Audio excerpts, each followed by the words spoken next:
بسم اللہ الرحمن الرحیم۔ السلام علیکم ورحمۃ اللہ وبرکاتہ۔ آج کی اس ویڈیو میں بات کریں گے خواب میں تیر دیکھنا کیسا۔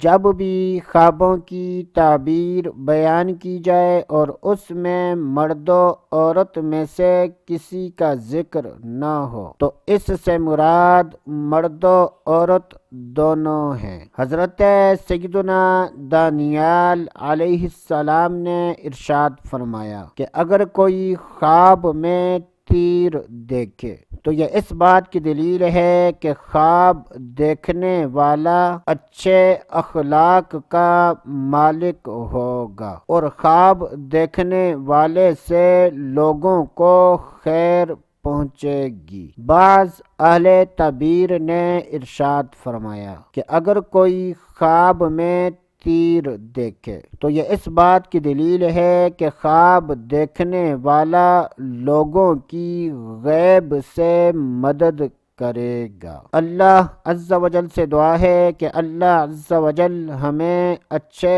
خواب دیکھنے، برے خوابوں سے بچنے کی توفیق عطا فرمائے۔ تو دوستو ابھی کے لیے اتنا ہی، اگلی ویڈیو تک اجازت، اللہ حافظ۔